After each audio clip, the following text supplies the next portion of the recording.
Hello friends, welcome back to my channel. आपके अपने धार्मिक चैनल में बहुत बहुत स्वागत है। दोस्तों, चलिए बात करते हैं हम अमावस्या तिथि। तो अमावस्या तिथि जो है कि सनातन धर्म में बहुत महत्वपूर्ण, बहुत खास माना जाता है।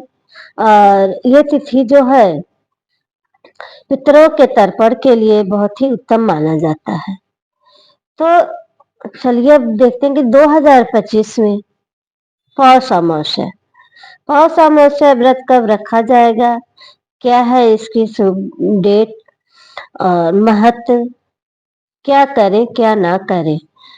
तो अगर हमारी जानकारी आपको पसंद आती है तो हमारे चैनल को लाइक करिए, सब्सक्राइब करिए, कमेंट करिए।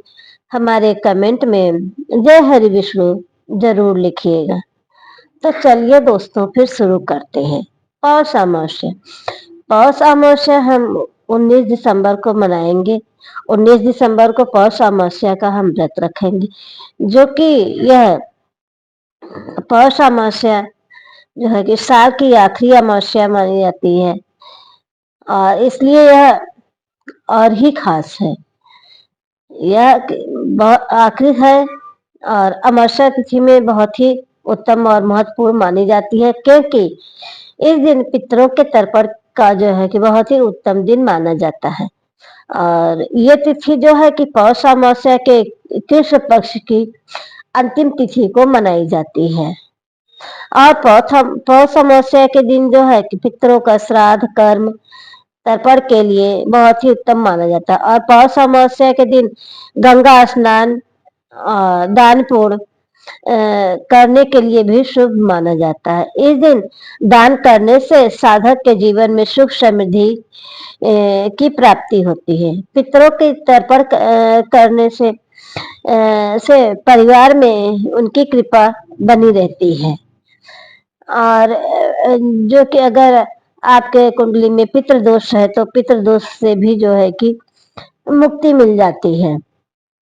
और पौष अमावस्या के दिन जो है सूर्यदेव को अर्घ्य देना चाहिए और यह भी जो है कि बहुत शुभ माना जाता है।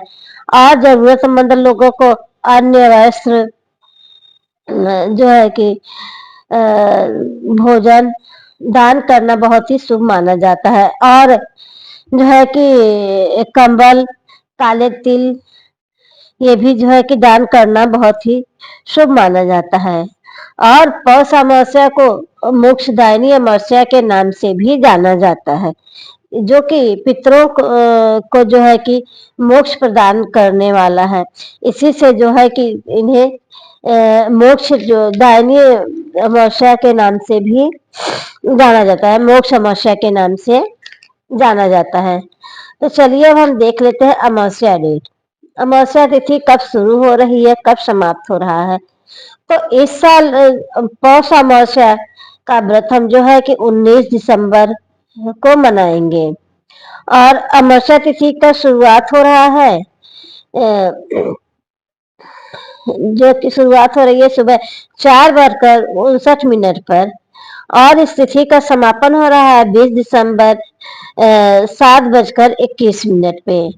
तो हिंदू धर्म में उदया तिथि की मान्य होती है। तो हम उदया तिथि को देखते हुए जो है कि हम 19 दिसंबर को ही जो है व्रत रखेंगे पौष अमावस्या के दिन। अब देख लेते हैं कि पौष अमावस्या के दिन स्नान दान का शुभ मुहूर्त क्या है। तो पौष अमावस्या का शुभ मुहूर्त है 19 दिसंबर को है। इस दिन सुबह 4 बजे से 5:30 बजे तक ब्रह्म मुहूर्त रहने वाला है। इस मुहूर्त में गंगा स्नान दान करना बहुत ही शुभ माना जाता है। अगर आप लोग इस शुभ मुहूर्त में स्नान नहीं कर पाते हैं तो जो है कि सूर्योदय के बाद भी आप स्नान दान कर सकते हैं, क्योंकि अमावस्या तिथि जो है कि दोनों दिन रहेगी। 19 को भी रहेगा, 20 को भी रहेगा। तो जो है कि आप सूर्योदय के बाद जो भी स्नान दान आप कर सकते हैं। और अमावस्या तिथि का महत्व देख लेते हैं। तो सनातन परंपरा में पौष अमावस्या का बहुत महत्व होता है। और अमावस्या तिथि को हम मोक्ष दायनी अमावस्या भी कहा जाता है। इस तिथि पर पितरों का तर्पण करना बहुत ही शुभ माना जाता है। ऐसे मान्यता है कि अमावस्या तिथि पर पितरों का तर्पण करने से पितृदोष से मुक्ति मिलती है। और इस दिन पवित्र नदी में गंगा स्नान, दान पुण्य करना बहुत ही शुभ माना जाता है। जरूरतमंद लोगों को अन्न, वस्त्र, भोजन और ऊनी चीजें, कंबल इत्यादि जो है कि दान करना बहुत ही शुभ माना जाता है। और इस दिन स्नान करने के बाद जो है पितरों का तर्पण करने के लिए पितरों की आत्मा को जो है कि शांति मिलती है। और इस दिन जो है कि उनके प्रति आप हवन इत्यादि करिए और ब्राह्मणों को बुला के भोजन कराइए और जो है उनको दान दीजिए, दान दक्षिणा दीजिए, जिससे कि पितरों की आत्मा को जो है कि शांति मिल सके। जिन व्यक्ति के कुंडली में पितृ दोष रहता है तो उनके लिए अमावस्या का व्रत रखना बहुत ही शुभदायी माना जाता है। जो है कि इस व्रत को रखने से संतान सुख की प्राप्ति होती है। पौष अमावस्या तिथि पर जो है कि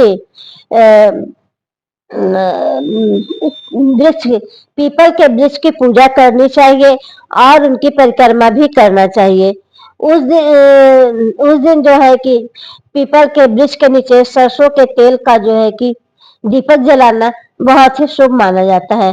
और हम पीपल के वृक्ष की परिक्रमा करेंगे तो उस समय हमारे हाथ में बिना कुछ लिए हुए परिक्रमा नहीं किया जाता है।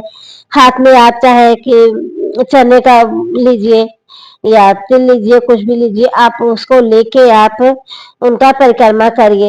एक लेके परिक्रमा करिए, फिर उसको पूरा करने के बाद उसको रख दीजिए, फिर उसके बाद दूसरा लेके परिक्रमा पूरा करिए। इसी प्रकार जो है कि परिक्रमा किया जाता है। अब हम देख लें कि हम इस दिन पौष अमावस्या के दिन हमें क्या करना चाहिए। तो पौष अमावस्या के दिन जो है पवित्र नदी में स्नान करना चाहिए। अगर आप पवित्र नदी गंगा में स्नान नहीं कर पा रहे हैं तो आप घर के पानी में गंगा जल मिला के आप स्नान कर सकते हैं।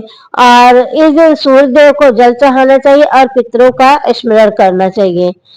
और इस दिन जो है कि पीपल के पेड़ की पूजा करें और उन्हें दीपक जलाएं और जरूरतमंदों को भोजन, अन्न, वस्त्र का आप दान करें। इस दिन पितृ चालीसा का पाठ करें या पितृ स्तोत्र का पाठ करें।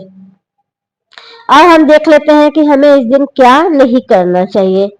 बाल, नाखून इत्यादि काटने से हमें बचना चाहिए। तामसिक चीजों से बचना चाहिए। लहसुन, प्याज इत्यादि का सेवन नहीं करना चाहिए। और इस दिन जो है कि तुलसी के पत्ते जो है कि नहीं तोड़ना चाहिए, उनके तोड़ने से बचे। हालांकि यह हमेशा के लिए नहीं लागू होता है, विशेषकर पूजा के लिए। तो दोस्तों, ये रही हमारी पौष अमावस्या की जानकारी। तो अगर आपको हमारी जानकारी पसंद आई है तो हमारे चैनल को लाइक करिए, सब्सक्राइब करिए, कमेंट करिए और हमारे कमेंट में आप लिखकर बताइए कि आप कहां से हमारा वीडियो देख रहे हैं। और जो है कि दोस्तों के साथ शेयर करिए, रिश्तेदारों के साथ शेयर करिए। तो दोस्तों, हमारा वीडियो बस यही तक था। हम मिलते हैं फिर नेक्स्ट वीडियो में। जय श्री कृष्ण, राधे राधे।